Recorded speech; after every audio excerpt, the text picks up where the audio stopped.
Men, what's the worst date you've experienced? I was invited on a date by a woman I met on Tinder.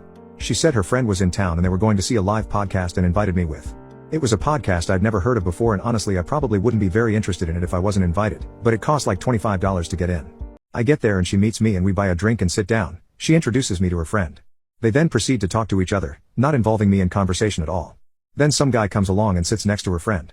He introduces himself to me, and I thought he was just being friendly.